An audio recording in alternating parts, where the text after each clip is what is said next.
Palace master आगे बढ़ी और अनामिका तथा शंकर की ओर हल्का सा झुककर अभिवादन किया। चाहे कल्टीवेशन बेस हो, हैसियत हो या वरिष्ठता, वो उनके स्तर की नहीं थी, इसलिए उन्हें एक कनिष्ठ की तरह सम्मान प्रकट करना पड़ा। पैलेस मास्टर, आपके पास कोई तरीका है? ये तो अद्भुत है। अनामिका प्रसन्न हो उठी। जब तक प्रशस्त की जान बची रहे तब तक मामला संभालना आसान था। इसके लिए मैं आपका आभारी रहूंगा। यदि आप सचमुच मेरे बेटे की सुरक्षा की गारंटी दे सकती हैं, तो मैं शंकर आपका एक एहसान मानूंगा। शंकर का भाव भी कुछ नरम पड़ गया।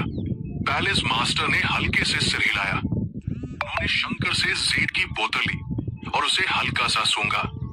ये कोई दुष्ट जल नहीं है, ये डेथ एनर्जी से संघनित हुई वस्तु है। इसे जहर कहने के बजाय इसे किसी नियम, लॉ की अभिव्यक्ति कहना ज्यादा उचित होगा। राघव सही कह रहा है। इस प्रकार की ऊर्जा का कोई समाधान नहीं है। हमारे स्काईवुड डिवाइन पैलेस के पास एक हेवनली स्पिरिट डिवाइन ट्री है, जिसे मैं आपको उधार दे सकती हूँ। उसकी लाइफ एनर्जी इस डेथ एनर्जी को पतला कर सकती है। हालांकि मेरा अनुमान है कि हेवनली स्पिरिट डिवाइन ट्री भी इसे केवल दबा पाएगा। इसे पूरी तरह बाहर निकाल पाना बहुत कठिन होगा। फिर भी मुझे विश्वास है कि जब तक इसे दबाया जा सके, तब तक आपके पास इसे बाहर निकालने का अपना तरीका होगा। सही है? हाँ, जब तक इसे दबाया जा सके, सब कुछ संभालना आसान हो जाएगा, शंकर ने तुरंत कहा। पैलेस मास्टर के हाथ में एक पारदर्शी गोला प्रकट हुआ, जिसने राघव को चौंका दिया। वो ये था कि उस छोटे से गोले के भीतर एक विशाल स्थान समाया हुआ था और उसके अंदर एक पेड़ खड़ा था। वो पेड़ बेहद विचित्र था। साफ तौर पर वो एक ऐसा वृक्ष था जो स्वर्ग तक पहुंचने जैसा लगता था, लेकिन उसमें केवल 3 शाखाएं थी और हर शाखा पर सिर्फ एक ही पत्ता था। वो बिल्कुल ऐसे लग रहा था जैसे अभी अभी अंकुरित हुआ कोई नन्हा पौधा हो। हालांकि वो अपने ही रहस्यमय अवरोध के भीतर बंद था, फिर भी राघव उससे निकलती अनंत लाइफ एनर्जी को महसूस कर सकता था। बस उसकी हवा में सांस भर लेने से ही पूरा शरीर सुकून महसूस करने लगता था। ये निस्संदेह एक अद्भुत खजाना था। ये हेवनली स्पिरिट डिवाइन ट्री है। मार्शल हेवन कॉन्टिनेंट पर ये पेड़ पहले ही विलुप्त हो चुके हैं और केवल हमारे स्काईवुड डिवाइन पैलेस के पास ही इनके 3 पेड़ बचे हैं। आज मैं इनमें से एक आपको उधार दे रही हूँ, ताकि यंग मास्टर प्रशस्त जल्दी स्वस्थ हो सके। आइए शत्रुता को मित्रता में बदल दे। पैलेस मास्टर के शंकर को हेवनली स्पिरिट डिवाइन ट्री उधार देने के 2 कारण थे। पहला, क्योंकि ये घटना स्काईवुड डिवाइन पैलेस में हुई थी और मेजबान होने के नाते वह इससे पूरी तरह अलग नहीं रह सकती थी। दूसरा कारण ये था कि वो वास्तव में मार्शल हेवन अलायंस और एंशिएंट फैमिली अलायंस को आपस में युद्ध करते नहीं देखना चाहती थी। अगर ये दोनों विशाल शक्तियां भिड़ जाती तो रक्त की नदियां बह जाती और तब करप्ट पाथ को दबाना असंभव हो जाता। मार्शल हेवन कॉन्टिनेंट अब महान युग में प्रवेश कर चुका था। स्वर्गीय प्रतिभाएं बारिश के बाद उगते बांस की तरह उभर रही थी और शक्तिशाली अस्तित्व एक साथ प्रकट हो रहे थे। सामने करप्ट पाथ था और साथ ही एंशिएंट रेसेस, एक्सयूएएन बीस्ट्स, ब्लड किल हॉल जैसी तटस्थ शक्तियां भी थी, जो घात लगाए बैठे बाघों की तरह थी। राइटियस पाथ अंदरूनी समस्याओं से घिरा हुआ था और बाहरी खतरों की भी कोई कमी नहीं थी। आपकी सहायता के लिए बहुत बहुत धन्यवाद। जैसे ही मेरा बेटा ठीक हो जाएगा, मैं स्वयं आकर आपको धन्यवाद दूंगा। शंकर ने हेवनली स्पिरिट डिवाइन ट्री ग्रहण किया और जाने ही वाला था। रुको, अनामिका ने कहा। क्या? कहीं ऐसा तो नहीं कि तुम मुझसे ही 2-4 दाव आजमाना चाहते हो? अनामिका को रास्ता रोकते देख शंकर का दबा हुआ क्रोध फिर से भड़क उठा। उसकी कोई जरूरत नहीं है। तुम तो बस एक क्लोन हो और मुझे चुनौती देने की तुम्हारी योग्यता नहीं है, अनामिका ने ठंडे स्वर में कहा। मैं बस ये पूछ रही हूँ कि इस मामले को तुम कैसे संभालने वाले हो। इल्यूसिव म्यूजिक इमॉर्टल पैलेस की संध्या इतनी दुष्ट थी। हालांकि राघव पहले ही उसे मार चुका है, लेकिन सदर्न एक्सयूएन रीजन पर जो इतनी बड़ी आपदा आई, उसका कारण तो पूरा का पूरा इल्यूसिव म्यूजिक इमॉर्टल पैलेस ही था। क्या तुम उनसे कोई जवाब तलब करने का इरादा नहीं रखते? जेड लेक सेक्रेड लैंड की घटना बहुत बड़ी थी। इसकी जिम्मेदारी किसी न किसी को उठानी ही थी, वरना अगर इसे ऐसे ही छोड़ दिया गया तो अलायंस हेड होने के नाते वो खुद निकम्मी नजर आती। ये मामला राघव की वजह से हुआ है, इसलिए इसकी जिम्मेदारी मार्शल हेवन अलायंस को ही उठानी चाहिए। इसका हमारी एंशिएंट फैमिली अलायंस से कोई लेना देना नहीं है, हम तो सिर्फ पीड़ित हैं। शंकर ने व्यंग्य से कहा।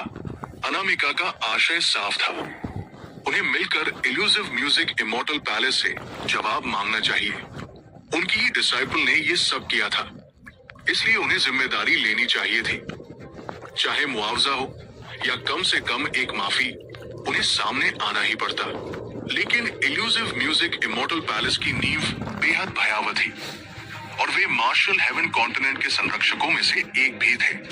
यहाँ तक कि अनामिका भी उन्हें नाराज नहीं करना चाहती थी, इसलिए वो शंकर को साथ घसीटना चाहती थी।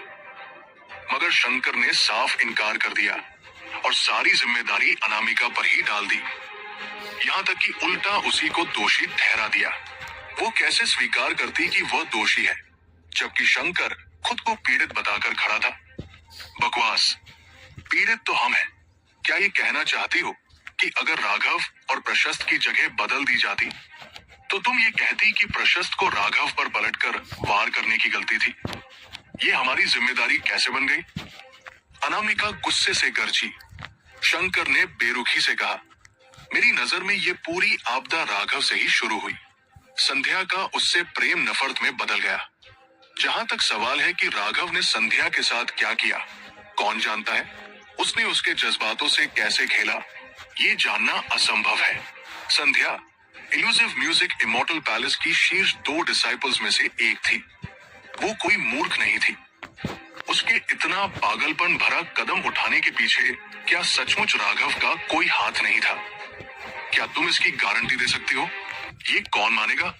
राघव अपने रिश्तों को ठीक से नहीं संभाल पाया और उसने दूसरों को भी इसमें घसीट लिया, भले ही उसे आत्मरक्षा में उन लोगों को मारना पड़ा हो।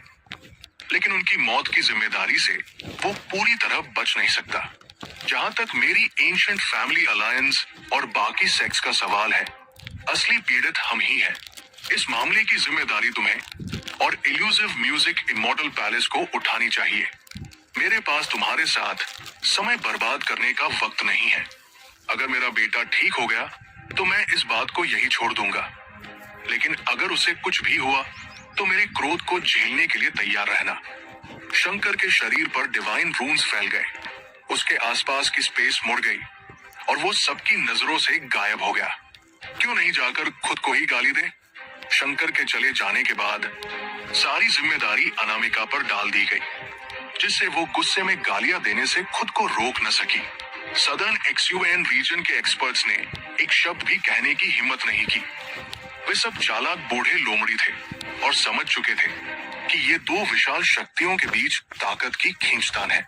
उन्हें पता था कि अनामिका की मौजूदगी में अपने डिसाइपल्स की मौत का बदला लेने के लिए राघव को मारना असंभव है। दोषी साफ था। ज्यादातर दोष इल्यूसिव म्यूजिक इमॉर्टल पैलेस पर जाता था। जहां तक राघव का सवाल है, उसका भी थोड़ा सा दोष था, लेकिन वो बहुत मामूली था। इतना छोटा दोष उसके मरने की मांग करने के लिए काफी नहीं था। ये एक्सपर्ट्स अंदर ही अंदर उबल रहे थे। उनके डिसाइपल्स मारे जा चुके थे, लेकिन उन्हें समझ नहीं आ रहा था कि बदला किससे ले। शंकर जा चुका था और अनामिका के बिना भी वे राघव को मारने की कोशिश करने की हिम्मत नहीं करते। वो तो सीधी सी बात, मौत को न्योता देना होता। वे सब एक दूसरे की ओर देखने लगे। अंत में वे चुपचाप चले गए। यहाँ रुकने का कोई मतलब नहीं था, क्योंकि इससे उनका और भी अपमान ही होता। Alliance head marshal haven alliance की सदर्न ब्रांच के मास्टर ने सम्मान पूर्वक आगे आकर कहा, तुम जा सकते हो, इसे मैं संभाल लूंगी। अनामिका ने हाथ हिलाते हुए कहा, जी। अंततः वे सभी एक्सपर्ट्स चले गए। वहां केवल अनामिका, स्काईवुड डिवाइन पैलेस की पैलेस मास्टर और राघव तथा बाकी लोग ही रह गए। अनामिका का भाव बेहद भयावह रूप से गहरा हो गया। वो धीरे धीरे मुड़कर राघव की ओर देखने लगी। राघव को तुरंत एक ठंडक सी महसूस हुई और उसने जल्दी से एक बनावटी मुस्कान ओढ़ ली। अलायंस हेड, नमस्ते। कई महीनों बाद मिल रहे हैं। आप और भी सुंदर हो गई है। अय्या। राघव अभी चापलूसी में लगा ही था कि अनामिका का हाथ बिजली की तरह आगे बढ़ा, उसका कान पकड़कर मरोड़ दिया। दर्द हो रहा है अलायंस हेड, दर्द हो रहा है अलायंस हेड।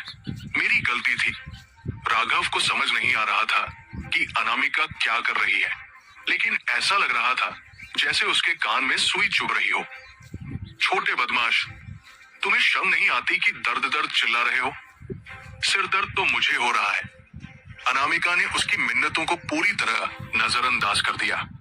सीमा, अमोदिता, नेहा और बाकी लोग राघव की ऐसी दयनीय हालत पहली बार देखकर अपनी हंसी नहीं रोक पाए। अलायंस हेड, मेरी पत्नियां यही खड़ी है। आपके ये अनुचित हरकतें देखकर उन्हें जलन हो जाएगी। राघव चिल्लाया। बकवास। मैं तुम्हारी परदादी की उम्र की हूँ।